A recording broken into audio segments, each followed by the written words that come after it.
The cake fell like something sacred being destroyed. 3 tiers of ivory buttercream, hand-painted gold leaves, and sugar roses shattered across the marble floor of the Grand Bellamy Hotel while 300 rich guests gasped, then laughed. Maya Brooks stayed frozen on her knees. For one terrible second, she heard nothing but the soft crack of spun sugar breaking beneath someone's heel. Then the whispers came. "Oh my God." She dropped it. Was that the baker? Of course it was. A woman in a silver dress covered her mouth, but not enough to hide her smile. A man near the champagne tower lifted his phone. Another guest laughed openly, sharp and cruel, the sound bouncing off the chandeliers like broken glass. Maya stared at the ruined cake. 16 hours of work, 2 sleepless nights, 3 burned fingertips, one final chance to make her small Queen's Bakery matter to people who had never looked twice at someone like her. Gone, the ballroom smelled of orchids, champagne, expensive perfume, and crushed vanilla cake. Maya's hands trembled as she reached for a broken sugar rose. Her black baker's jacket had buttercream smeared across the sleeve. Her curls had slipped loose from their pins. Her cheeks burned so hard she thought the entire room could see the shame rising under her skin. Above her, Isabella Greer stood in diamonds. Perfect, blonde, thin, smiling. "Oh, sweetheart," Isabella said softly, but her voice carried just enough for the closest guests to hear. "You really should have let the professionals carry it." A few people laughed again. Maya looked up. Isabella's pale blue eyes glittered with satisfaction. Her shoulder had hit Maya's arm only moments before, just as Maya stepped through the ballroom doors with the cake cart. It had not been an accident. Maya had felt the shove. She had seen the way Isabella's mouth curved before the cake even started falling. But no one in that room would believe the baker over the woman wearing enough diamonds to buy Maya's entire street. Maya swallowed. "I'm sorry," she whispered, though she hated herself for saying it. Isabella tilted her head. "You should be." Maya reached for a linen napkin and began gathering pieces of cake from the floor. Her knees pressed into the cold marble. Her throat ached. Around her, the charity gala continued to glitter, as if humiliation were just another form of entertainment. Then every laugh in the ballroom died. Not faded, died. Maya felt the change before she understood it. The air tightened. Conversation stopped. Champagne glasses lowered. A line of men near the entrance straightened like soldiers. Someone had entered the room. Maya did not look up at first. She kept her eyes on the ruined cake, afraid that if she met one more cruel face, something inside her would break in a way no frosting could cover. Black shoes appeared beside the smashed cake. Polished, still, expensive. The kind of shoes worn by a man who did not hurry because the world moved aside for him. A deep voice cut through the silence. Who laughed? No one answered. Maya's hand froze around a broken piece of vanilla sponge. The man beside her lowered himself to one knee. The movement shocked the room more than the ruined cake had. Maya turned her head. Daunt Ricky was kneeling beside her. She knew his face because everyone in New York knew his face, even if they pretended they did not. He appeared in newspapers beside mayors, hospital directors, shipping executives, and men who later disappeared from public life. He owned restaurants no one could get reservations for, towers no one could afford, and private clubs where senators lowered their voices. But the rumors were darker than the photographs. Dante Ricci did not raise his voice. He did not threaten twice. He did not forgive betrayal. And now he was close enough that Maya could see the faint scar cutting through his left eyebrow, the black ink of a tattoo disappearing beneath his white cuff, and the cold control in his dark eyes. He looked at the cake, then at her. There was no pity in his expression. That made it worse, and somehow better. "Did you make this?" he asked. Maya's lips parted. "Yes, what flavor?" Her voice shook. "Vanilla bean, brown butter, orange blossom honey, sea salt caramel between the layers." Something moved in his eyes at the mention of orange blossom honey. Not softness. Recognition. Dante reached down and picked up a piece of cake from the marble floor. A woman gasped. Isabella's smile vanished. Maya's breath caught. Daunt's ruined. Daunt looked at her. Then he ate it. The entire ballroom went silent enough to hear the distant rain tapping against the hotel windows. Dante chewed slowly, his gaze never leaving Maya's face. Then he stood still, holding a broken sugar rose between his fingers. "This," he said, turning to the guests, "is the only honest thing in this room." No one moved. Dante's eyes swept over them, calm and merciless. "You laughed at a woman on her knees because someone with money taught you cruelty was elegance." His voice remained quiet, but it filled every corner of the ballroom. "From this moment forward, anyone who laughed leaves my gala." A man near the champagne tower lowered his phone. Dante looked at him. "Start with him." 2 men in black suits moved. Instantly, the man stammered, "Mr. Ricci, you were only recording her pain." Dante's gaze hardened. "Now you can record yourself outside." The man was escorted toward the doors. One by one, the laughing guests looked down. Maya still knelt on the floor, too stunned to move. The ruined cake surrounded her like evidence of a crime. She wanted to stand. She wanted to disappear. She wanted to believe this was mercy. But men like Dante Ricci did not offer mercy for free. Isabella stepped forward, voice sugar-sweet and strained. "Daunt, please." "It was an unfortunate accident. I'm sure Miss Brooks understands." Maya looked at Isabella, then at Dante. Daunt did not look away from Maya. "Was it an accident?" he asked. Maya felt the room watching her again. Her first instinct was survival. Smile, apologize, make herself smaller. She had done it all her life when people mocked her body. Her clothes, her bakery, her audacity to enter spaces where women like Isabella floated and women like Maya served. But Dante Ricci was still holding her broken sugar rose, and Isabella was still smiling like she had already won. Maya wiped her hands on her apron and forced herself to stand. No, she said. A murmur moved through the ballroom. Isabella's face sharpened. Excuse me. Maya's voice shook, but it did not break. You bumped into me on purpose. The silence that followed was colder than laughter. Isabella laughed once. That is ridiculous. Dante finally looked at her. Isabella's confidence flickered. Apologize, he said, her mouth open. Dante, on your knees. The room seemed to inhale. Maya turned to him, shocked. No, that made Dante look back at her. Maya's heart hammered. She knew what he was. She knew what he could do, but humiliation did not become justice just because it changed direction. She doesn't need to kneel, Maya said quietly. I know what it feels like. For a moment, Dante said nothing. Then something almost dangerous passed through his expression. Not anger. Interest. He stepped closer, lowering his voice so only Maya could hear. You defend the woman who destroyed your work. I'm defending myself, Maya whispered. I don't need revenge to prove I mattered.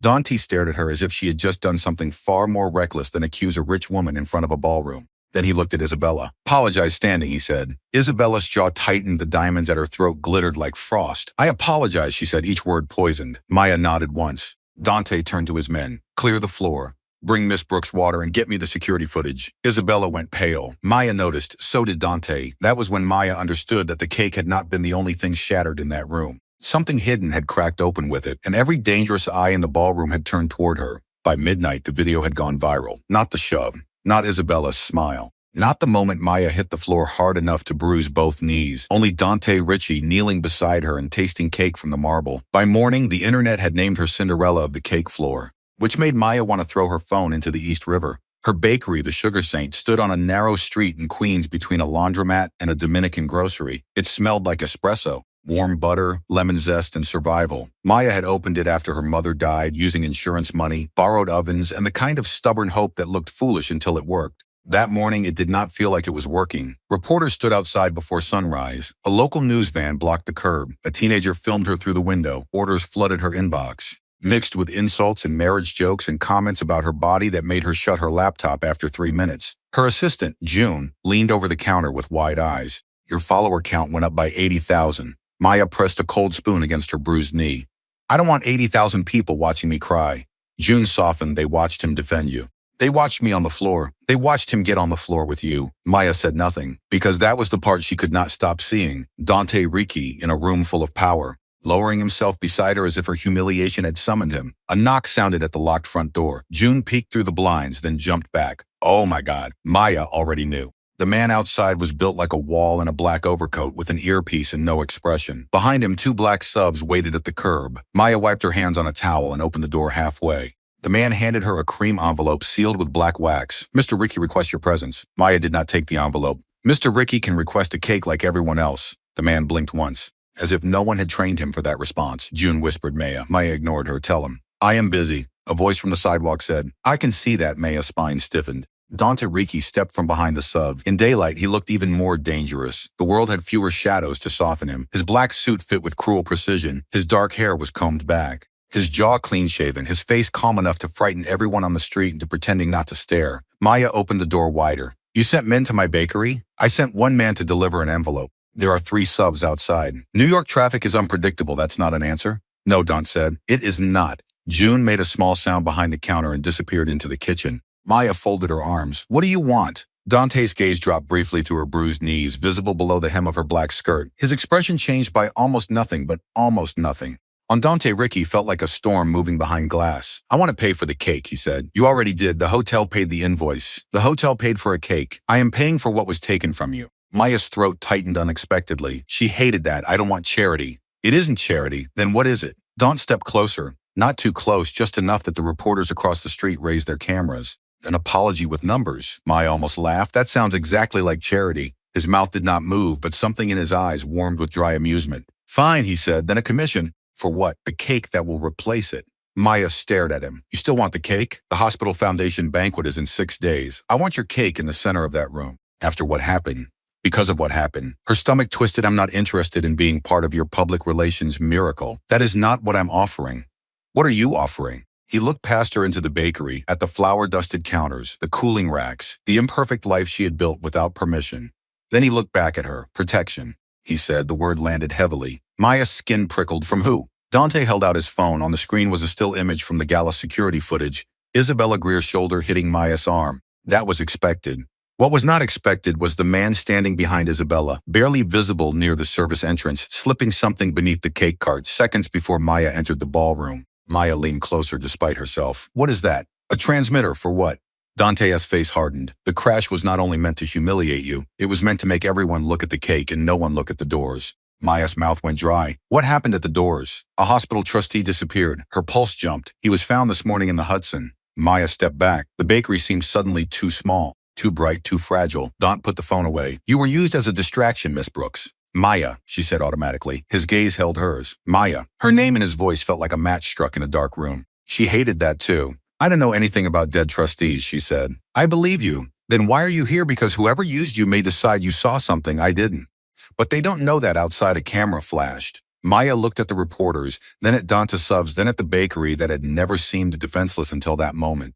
I have work to do, she said. Dante studied her. You are afraid, of course I'm afraid. A mafia boss is standing in my bakery telling me a murder happened behind my cake. The corner of his mouth almost moved. That is a reasonable summary. I'm not going anywhere with you. I didn't ask you to. You implied it. I implied you should not be alone. I've been alone most of my life, Mr. Ricky.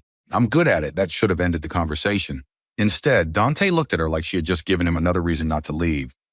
His phone vibrated, he answered without taking his eyes off her. Yes, he listened. The air around him changed. Maya saw it happen. The calm became colder. The man at the door turned slightly as if he felt it too. Dante ended the call. Maya, he said quietly. Step away from the window. She did not move fast enough. The bakery window exploded inward. Glass burst across the counter in a bright, terrible rain. June screamed from the kitchen. Maya dropped behind the pastry case as gunfire punched through the front of the sugar saint, tearing through menu boards, cake stands, and the framed photograph of her mother holding the bakery keys. Dante was already over the counter. He grabbed Maya by the waist and pulled her down beneath him as another shot shattered the espresso machine. Hot steam screamed into the air. Flour dust burst from a punctured bag, turning the sunlight white. Maya's cheek hit his chest. His heart was steady. That terrified her more than the bullets. Stay down, he said. His body covered hers, one arm braced near her head, his coat shielding her from falling glass. His men moved with brutal speed outside. Car doors slammed. Tires shrieked. Someone shouted.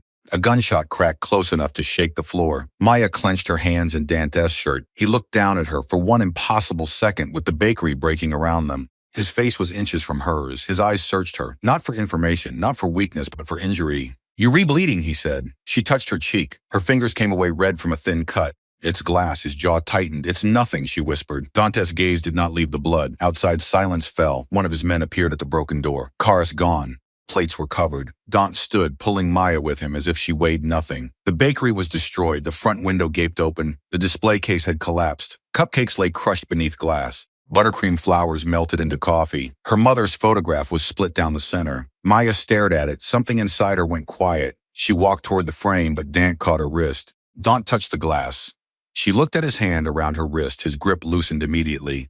I can leave it there, she said. Dante followed her gaze, the photograph for the first time since she met him. Something like understanding passed over his face. He reached down carefully, lifted the broken frame, and removed the photo. His fingers were precise, almost gentle. He handed it to her without a word. Maya held the picture to her chest. June came out shaking, unharmed but pale. Dante's men surrounded the bakery now, speaking into phones, blocking cameras, moving like the street belonged to them. Maya turned to Dante. I still have to remake your cake. His eyes narrowed. Your bakery was just shot apart and your hospital banquet is in 6 days. I am not concerned about the cake. Well, I am. Her voice shook, but anger kept it standing. That cake is my work, my name, my mother's name on the door. They already took one from me. They don't get to take the second. Dante looked at her for a long moment. Then he said, you'll make it in my house. No, yes, you don't get to order me around because someone shot at my bakery. Someone shot at your bakery because of me. The honesty stopped her. Dante's expression remained controlled, but there was a darker current beneath it now. If you stay here, they will come again. If you go to a hotel, they will find you.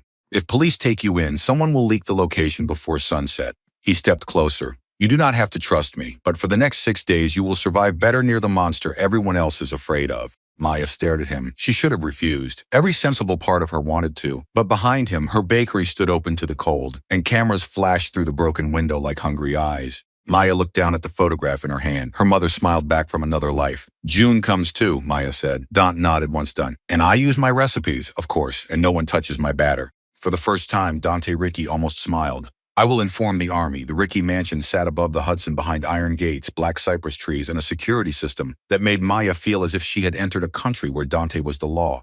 Inside, the house was all candlelit marble, dark wood, old portraits, and silence. Men with guns stood at doors without pretending they were not men with guns. A housekeeper named Rosa greeted Maya with a kindness that felt carefully measured, as if warmth itself had rules in this place. Dante led Maya to the kitchen. She expected a luxury showroom no one used. Instead, she found a professional pastry kitchen that made her stop in the doorway. Copper pots hung above white stone counters. Industrial ovens lined one wall. A marble slab waited for tempering chocolate. There were shelves of spices, flours, extracts, imported sugars, and baking tools arranged with obsessive precision.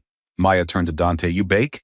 No. Then why do you have this? His gaze moved over the kitchen, and for a moment he looked past it into somewhere older. My mother did. Maya's anger softened before she could stop it. She must have been serious. She was Sicilian. That wasn't an answer. It was to her. Maya almost smiled. Then she noticed a small stool tucked near the far counter. Blue, child-sized. Something about it did not belong in the cold mansion. Dante saw her looking, his expression closed.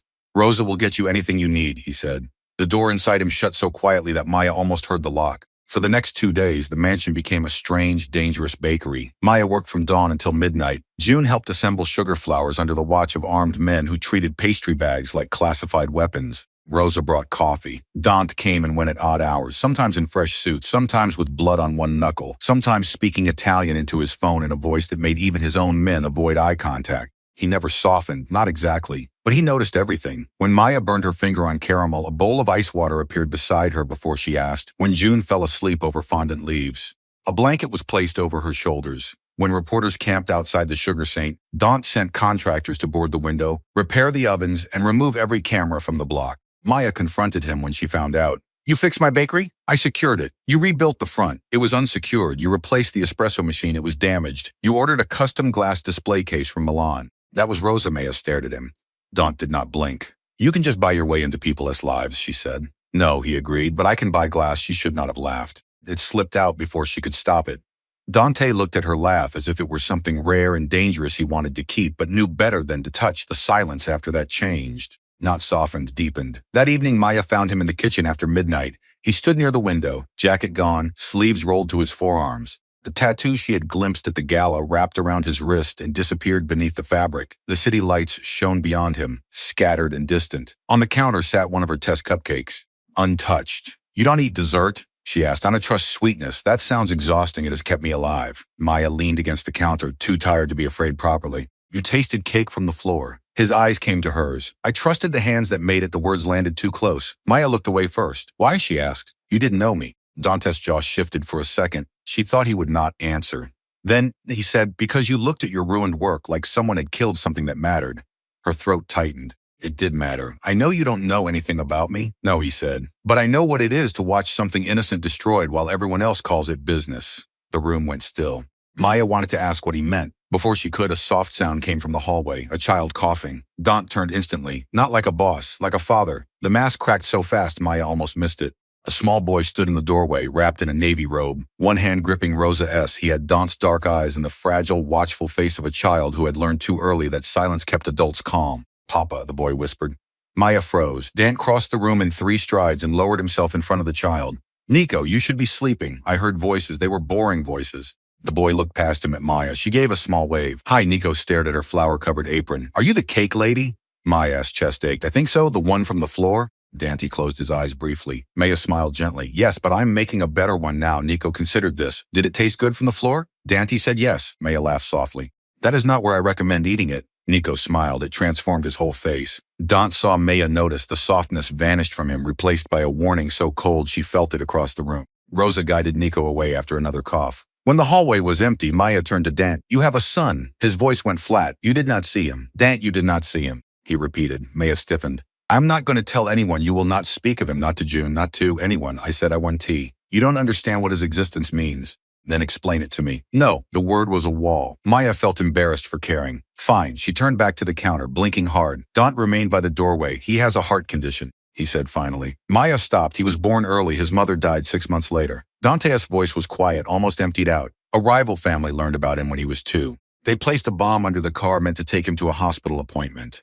Maya's hand covered her mouth. He survived because my driver stopped for coffee. Dante looked into the dark hallway. Since then, only 6 people know where he is at any time. The hospital wing funded by the gala is not only charity, it is protection, specialists, private access, a place where children like him can be treated without becoming targets. Maya understood then, the cake was never just a cake. The gala was not only glitter and champagne, and Dante Riki's secret was not a weakness he protected because he was ashamed. It was a child he loved so fiercely he had built walls of money, blood, and fear around him. "I'm sorry," Maya whispered. Dante's eyes returned to her. "Do not be sorry, be careful." The next morning, Isabella Greer arrived at the mansion wearing white. Maya watched her step from a silver car through the kitchen window, her blonde hair shining beneath the gray sky. She moved like a woman entering a house she had already chosen curtains for. Dante met her in the front hall. Maya did not mean to listen, but the mansion carried voices strangely. "You humiliated me," Isabella said. "You did that yourself. You made me apologize to a baker. I gave you the chance to do it standing." Her laugh was brittle. "Do you think this little performance makes you noble? No, then, what is she still doing here?" Silence. Maya's fingers tightened around a piping bag. Isabella's voice lowered. "The Greer family has stood beside yours for 20 years. My father's judges, your ports, our foundations, your money. Do not insult me by pretending a woman who sells cupcakes in Queens belongs under this roof." Dante's voice was calm. "Careful." "Oh, I am being careful. That is why I came before you destroy yourself." A pause. "The council meets in 3 days. Your uncle is already questioning your judgment.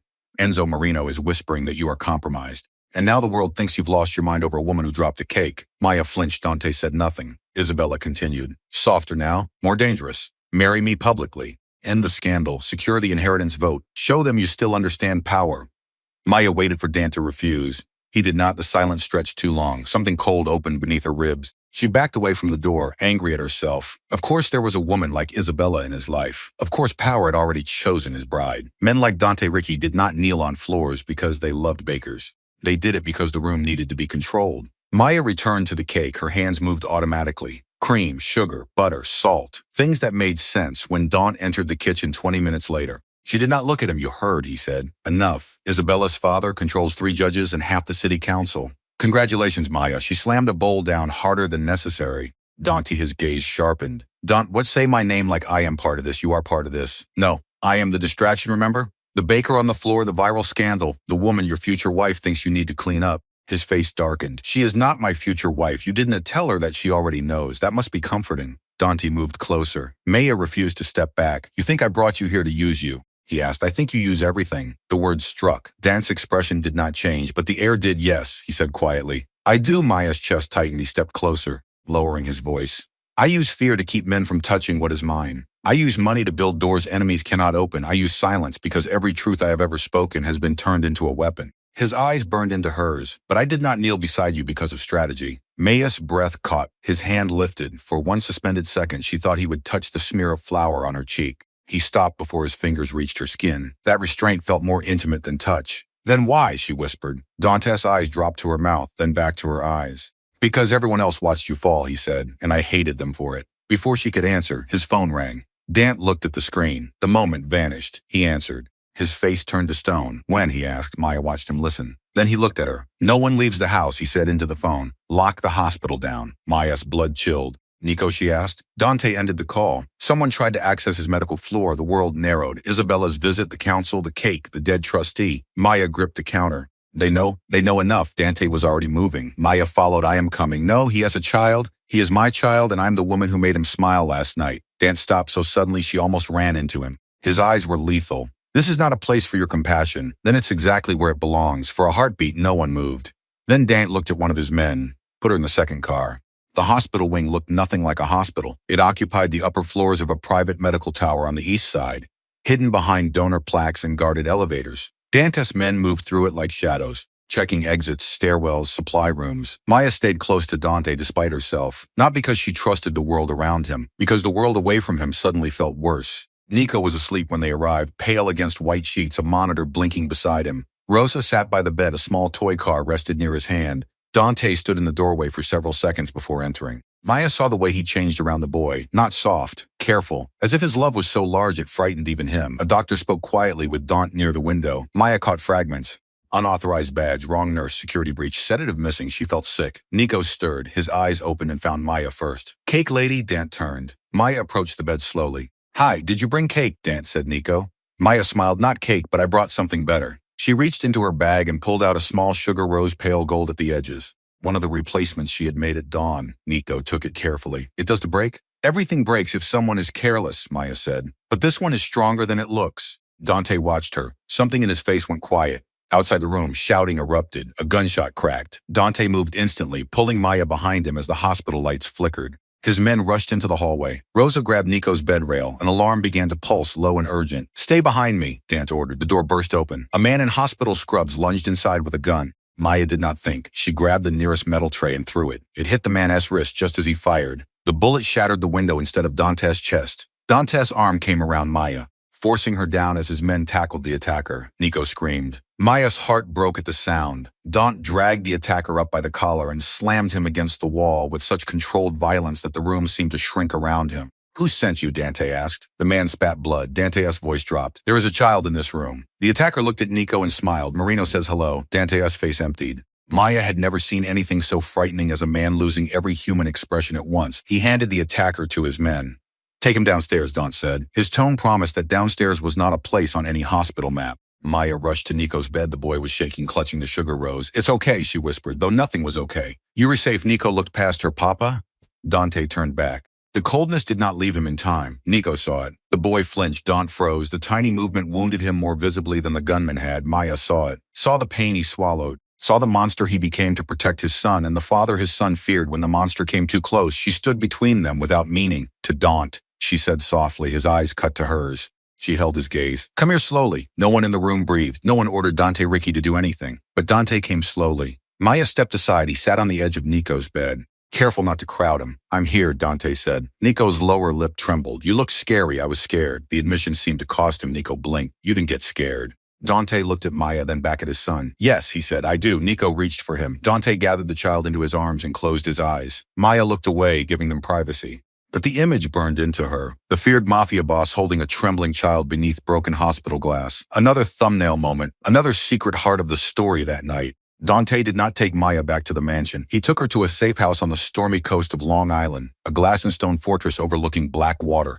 Black subs lined the driveway. Men guarded the cliffs. Rain struck the windows hard enough to blur the sea. Nico remained at the hospital under increased protection. June and Rosa stayed at the mansion. Maya and Dante were alone except for armed men outside the doors. Alone enough for the silence to become dangerous. Maya stood in the kitchen, washing her hands, though they were already clean. She could still hear Nico scream, still feel Dante's arm around her, still see the attacker smiling. Dante entered quietly. You saved my life, he said. Maya turned off the faucet. I threw a tray you moved before my men did. I didn't think. That is usually when truth appears. She dried her hands. What truth? Dante stepped closer. That you are braver than you believe. Maya laughed without humor. I'm not brave. I'm terrified. Bravery without fear is only arrogance. She looked at him then, the storm reflected in the windows behind him, turning his silhouette almost unreal. Why didn't you tell me about Isabella? She asked. His face closed slightly. Because it is ugly. Everything around you is ugly. Not everything. The words were quiet. Maya's heart betrayed her with a hard beat. Dante looked away first. My father left the Ritchie family holdings divided, he said. My uncle controls part of the council. The Greers control political protection. The Marinos want the ports. Isabella believes marriage to me would make her untouchable. And you? I believe marriage without love is a cleaner name for captivity. Maya studied him. That sounds like something a man says right before he asks a woman to pretend to be his girlfriend. His eyes returned to hers. Maya went still. No, she said. I haven't asked you were going to. Yes, no, Maya, no. She pointed a finger at him. I am not putting on a dress and standing beside you so you can prove to your mafia council that you re too powerful to be controlled by your almost fiancé. Dante watched her, almost fascinated. That is a very specific refusal because you are a very specific problem. His mouth nearly curved. This is not only strategy, he said. That is exactly what men say when it is strategy. If you appear with me at the hospital banquet, Isabella loses the narrative. The Marinos reveal whether they are willing to strike publicly. My uncle is forced to choose a side. And me, you are protected. Displayed, protected, used. His jaw tightened. Yes. The honesty hurt more than a lie. Maya looked down. Dante stepped closer, then stopped, as if remembering she had not given him permission to close the distance. I would never let them touch you. You keep saying that like it fixes the part where you put me in front of them. I am trying to keep you alive, and I am trying not to become another object powerful people move around a room. The silence that followed was raw. Dante's voice was low when he answered. You were never an object to me. Maya looked up. His eyes held hers with an intensity that made the storm outside seem quiet. You are inconvenient, he said, stubborn, reckless with your own safety, too compassionate for a world that eats compassion first. He paused. But not an object. Her throat tightened. You don't even know me. I know you refused to humiliate a woman who deserved it. I know you stayed to rebuild what was destroyed. I know you stood in front of my son when a gunman entered the room. His voice roughened almost imperceptibly. I know I have not slept since I saw blood on your face, Maya's breath caught. Dant looked as if he regretted saying it. Then the lights went out. The safe house plunged into darkness. For 1 second there was only rain, sea, and Maya's heartbeat. Dant crossed the room and caught her wrist, pulling her behind him. Glass shattered somewhere downstairs. Men shouted. Gunfire erupted through the house. Dant pushed Maya into the pantry, his body pressed close in the dark. She could smell rain on his coat, smoke, leather, and the faint sweetness of sugar still clinging to her own hair. Do exactly what I say, he whispered. I am getting tired of that sentence. Despite the danger, his eyes flashed. Survive first, argue after. The pantry door opened into a service corridor. Dant moved her through the dark with one hand at her back. Twice he stopped so suddenly she nearly collided with him. Once he pulled her against the wall as a shadow passed at the end of the corridor. His hand covered her mouth, her back pressed to his chest. The closeness was terrifying. Worse, it was steadying. The shadow moved on. Dant lowered his hand, but his fingers lingered for half a second near her jaw before he forced them away. They reached the garage. A man stepped from behind a black SUV. Dant fired before Maya even saw the gun. The sound split the air. The man dropped. Maya flinched. Dant turned to her immediately. Don't look too late. She had seen enough. Not gore, not details, just the truth of Dantes' world. People fell and did not get up. He guided her into the sub as they tore down the cliff road through rain. Maya looked back at the safe house burning behind them, orange flames licking up into the storm. Dante's face was lit by fire and dashboard light. He had blood on his shirt that was not his. Maya's voice trembled. They knew where we were. Yes, only your people knew. Yes, the betrayal sat between them like another passenger. Dant stared ahead, then his phone rang. He answered on speaker. Isabella's voice filled the sub. Dant, she said softly, you should have married me. Maya's blood went cold. Dante's hand tightened on the wheel. Where are you? He asked. You know I can tell you that, but I can tell you this. Your little baker looks frightened in the rain. Maya looked around wildly. Dante's eyes flicked to the rearview mirror. A motorcycle appeared behind them, headlight cutting through the storm, then another, then two subs. Dante accelerated. Isabella laughed softly. Enzo says hello. The call ended. The chase that followed became a blur of headlights, rain, and metal. Maya clung to the seat as Dante drove with terrifying precision, one hand on the wheel, the other reloading a gun like he had been born in violence. His men behind them blocked one sub. Another slammed into the guardrail. The motorcycle pulled beside Maya's window. The rider lifted a gun. Dante swerved hard. The motorcycle disappeared under the roar of rain. Maya screamed. Dante's arms shot across her chest, holding her in place as the sub fishtailed and corrected. Stay with me, he said. I'm here now. His voice was harsher. Now look at me. She turned. His eyes were wild in a way she had never seen, not out of control, afraid. Stay with me, he repeated. The words were not an order anymore. They were a plea in disguise. Maya reached across the console and gripped his wrist. I'm here, she said again. Dante drove into the city like the devil himself was chasing them and would still be late. By dawn. They reached an underground club beneath one of Dante's restaurants in Manhattan. It was closed, empty, and lit by red lamps that made every shadow look like a secret. Dante's men secured the doors. A doctor stitched a cut on Dante's shoulder in a private back room while Maya stood near the wall. Arms wrapped around herself, the adrenaline faded. Anger took its place. You knew Isabella was dangerous, Maya said. Dante looked up from the chair. Yes, and you still let her walk into your house. I needed to know who followed, so you used me as bait. The doctor went very still.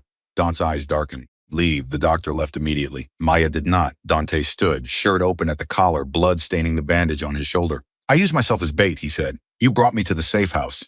To protect you. They found us because someone wanted them to find us. Because of your war, your counsel, your inheritance, your almost wife, your secrets. Yes, the word cracked through her. Maya's eyes burned. Do you hear yourself? Yes, like that is enough. Like honesty makes it less cruel. Dante's face hardened, but his voice lowered. You think I know what I've done?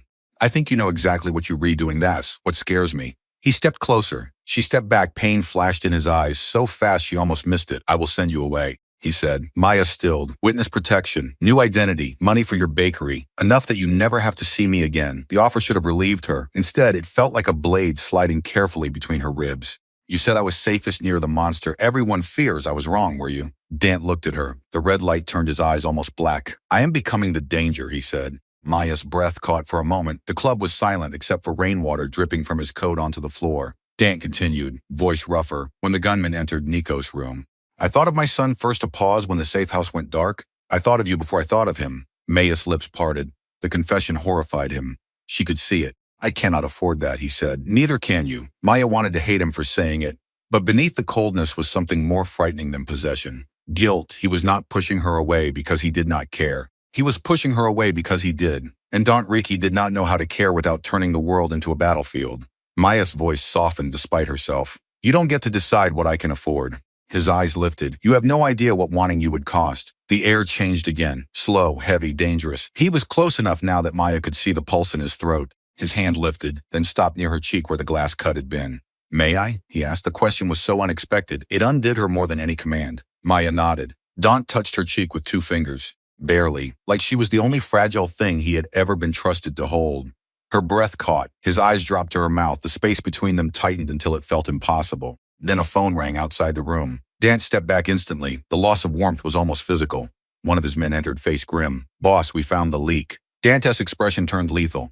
Who? The man hesitated. Your uncle. The council meeting happened beneath Aunt Aurelia's, an abandoned church in Brooklyn that looked empty from the street and powerful beneath the ground. Maya should not have been there. Daunt told her so 5 times. She came anyway, not because she trusted the council, but because she no longer trusted what men did in rooms where women were discussed like territory. She wore a deep green dress Rosa had chosen, simple but elegant, with sleeves that covered the bruises on her arms. June had fixed her curls and whispered, You look like the main character right before men make terrible decisions. Maya had laughed. Then she saw Dant waiting at the foot of the stairs and forgot how. He wore black, of course, but not the polished black of the gala. This was darker, sharper. A coat over his shoulders, a ring on his hand. Power arranged like armor. When he saw her, his face went still. No, he said. Maya lifted her chin. Good evening to you two. You are not coming downstairs. I am. It is not safe. Nowhere near you is safe. His jaw tightened. She stepped closer, but at least near you. I know where the danger is looking. Daunt stared at her. Then he leaned in. Voice low enough to touch skin. If anyone in that room looks at you wrong, I will forget every agreement that keeps this city standing.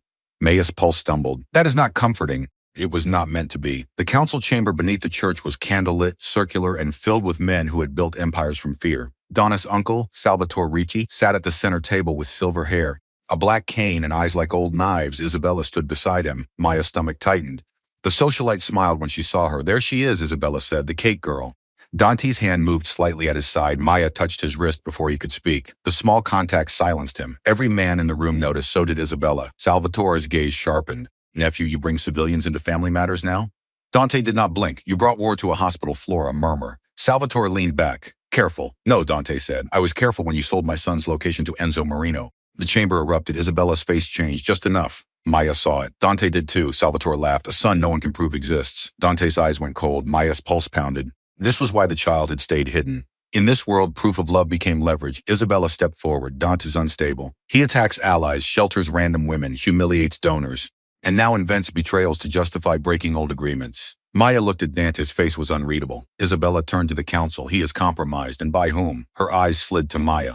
A woman who entered our world on her knees. The words hit their mark. Maya felt them. Every old insult, every laugh, every person who had mistaken kindness for weakness and softness for permission. Daunt moved. Maya caught his hand. This time she stepped forward herself. Yes, Maya said. The room quieted. She looked at Isabella. I entered on my knees because you shoved me there. Isabella's smile tightened. But I stood up without needing anyone else to kneel. Maya's voice steadied. That is the difference between us. Salvatore's expression darkened. This is not a bakery. Girl, no, Maya said. In a bakery, people know better than to poison the room and blame the sugar. A few councilmen looked at one another. Dante's gaze fixed on her, intense and unreadable. Maya continued. At the gala, Isabella stood near the service doors 30 seconds before Mr. Halden disappeared. She lied about touching the cake cart. She lied about the accident. And when Dante refused to marry her, she helped your enemies find a sick child. Isabella laughed. You have no proof. Maya swallowed. Then she reached into her clutch and pulled out a small black device. Dante went very still. I found this under a bag of flour delivered to the mansion kitchen, Maya said. I thought it was one of Dante's surveillance toys. Her eyes flicked to Dante. He deserved that, but Juna's brother works in electronics. He checked the photo I sent. It's a relay transmitter. Same model as the one placed under my cake cart. Isabella's face lost color. Maya looked at the council. Someone used my cake to hide a signal at the gala. Someone used my kitchen supplies to track Dante's house. The delivery company was changed by Isabella's assistant both times. Silence, then Dance Man stepped forward and placed a folder on the table. Bank transfers, he said, from Greer Holdings to a Marino Shell Company, signed by Isabella Greer. Isabella turned on Salvatore. You said there would be no documents. There it was. The betrayal spoken aloud. Salvatore's face hardened. Dante's voice was soft. Thank you, Isabella. She realized too late. Maya realized at the same moment. Dante had known enough to bait her, but he had not known Maya would bring the transmitter. He looked at Maya with something close to awe. Then the church bells above them began to ring. Once, twice, 3 times. Don's head turned sharply. His men reached for weapons. The first explosion shook dust from the ceiling. Candles went out. Men shouted. Gunfire tore through the chamber doors. The Marino family had arrived. The council scattered into chaos. Dant grabbed Maya and pulled her behind a stone pillar as bullets struck the table where she had stood seconds before. "Stay down," he said. "Do not start." His eyes flashed despite the gunfire. Then he gave her a gun. Maya stared at it. "Absolutely not." "Then hold it and look angry." "I am angry." "Good." He turned and fired into the smoke. The underground church became a nightmare of candlelight, stone, and thunder. Dant moved like violence had been written into his bones. His men fought through the invading Marino soldiers. Salvatore tried to escape through a side corridor, but Isabella grabbed him, screaming that he had promised her protection. No one looked protected now. Maya crouched behind the pillar, gripping the gun she had no intention of using. Smoke burned her throat, her ears rang. Through the chaos, she saw a Marino gunman lift his weapon toward Dant's back. "Dant!" He turned. Too late, Maya threw the gun at the man's face. It hit him just enough to ruin his aim. The bullet tore through Dante's coat instead of his spine. Dante shot him twice and looked at Maya like he could not decide whether to thank her or lock her in a tower. Then Isabella appeared behind Maya with a knife. Dante saw her. His face changed. Maya felt the cold kiss of the blade at her throat. "Drop it," Isabella screamed. Every gun near them shifted. Dant froze. The chamber seemed to narrow to his eyes. Isabella's arm tightened around Maya. "You ruined everything, you stupid, pathetic little baker. He would have married me. He would have given me the city." Dante's voice was calm, but his eyes were not. "Let her go." Isabella laughed, trembling now. "Look at you, the great Dante Ricci, afraid because of her." Maya's breathing turned shallow against the blade. Dante looked only at her, not at Isabella. At Maya. "Do you trust me?" he asked. Maya's eyes filled with tears. She was terrified of him. She trusted him anyway. "Yes," she whispered. Dante lowered his gun. Isabella smiled. Then Maya drove her elbow back into Isabella's ribs and dropped. Dante moved faster than thought. His shot struck the knife from Isabella's hand. One of his men dragged Maya away as Dante crossed the space and caught Isabella by the throat, slamming her against the pillar, hard enough to crack stone dust loose. The chamber went silent around them as the last Marino men were forced to their knees. Dante leaned close to Isabella. "You touched what I love," he said. Maya stopped breathing. Isabella's eyes widened. So did Dante's. He had said it in front of the council, in front of enemies, in front of God and stone and blood and broken candles. He released Isabella like she disgusted him. "Take her," he ordered. His men pulled her away screaming. Dante turned to Maya. There was blood on his face from a cut near his temple. His coat was torn. His eyes were no longer cold. They were ruined. He came toward her slowly, as if afraid she would disappear if he moved too fast. Maya stood shaking beneath the dead church lights. "You said it," she whispered. Dante stopped in front of her.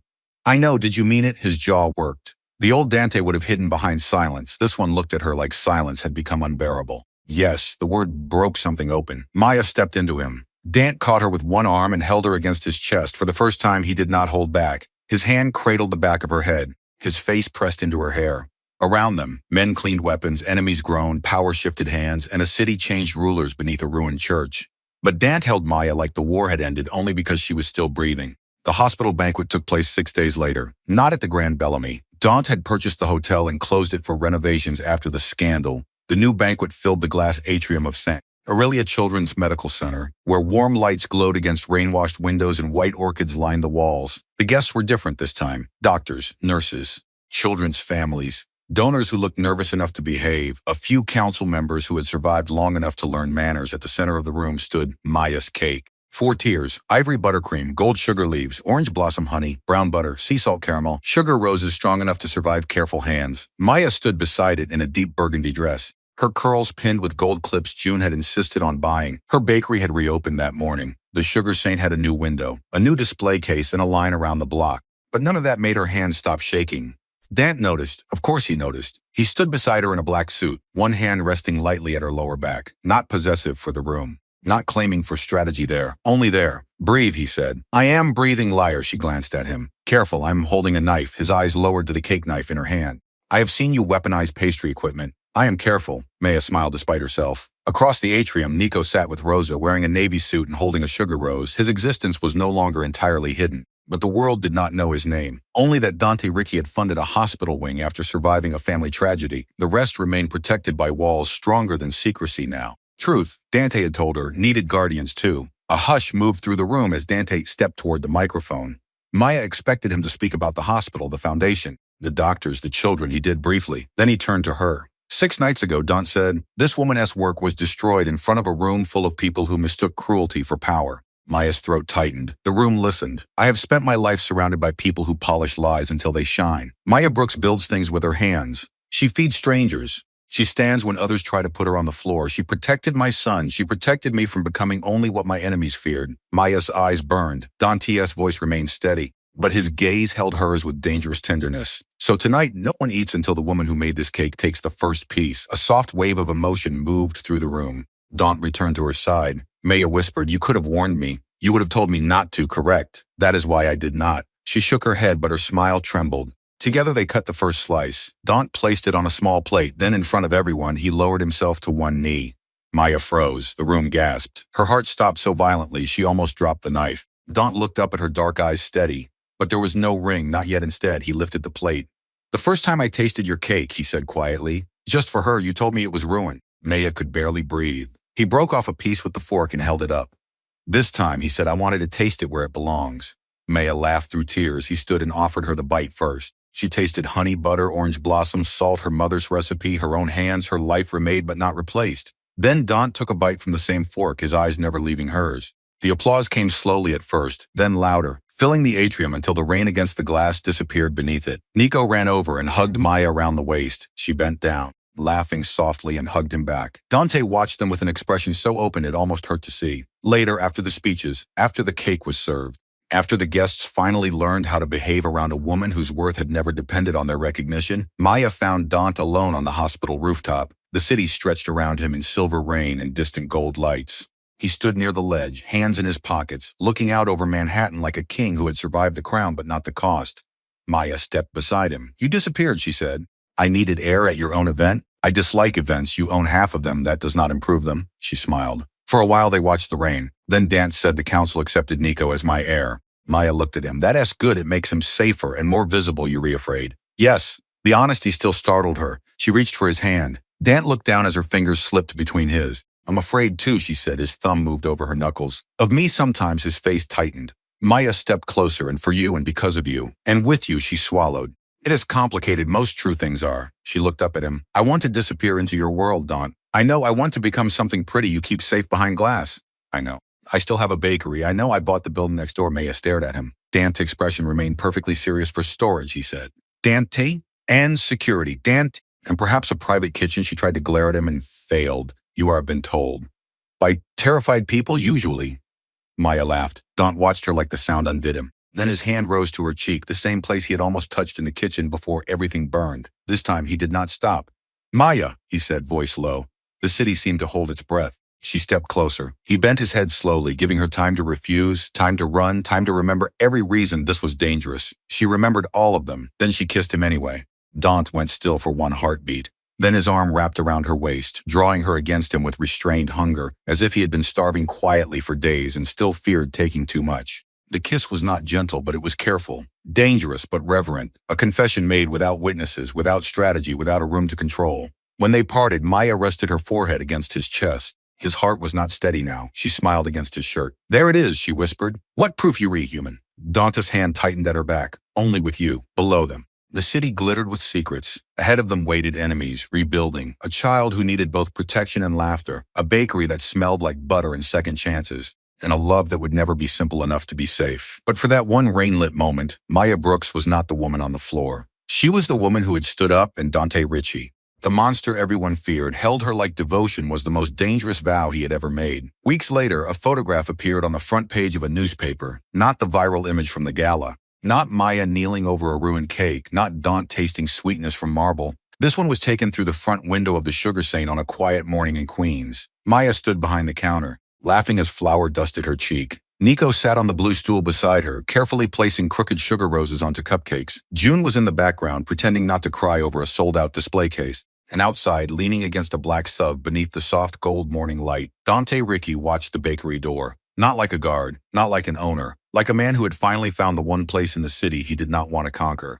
Only protect. Inside, Maya looked up and caught him watching. She raised an eyebrow. He lifted a white bakery box in response. Written across the top in her own handwriting were 4 words, "Not from the floor." Maya laughed so brightly that even Daunt smiled. Small, rare, real. And in a city built on secrets, that smile was the most dangerous thing of all. Because everyone who saw it understood one truth. The mafia boss had not simply tasted her cake. He had tasted honesty, and after a lifetime of lies, he had become addicted.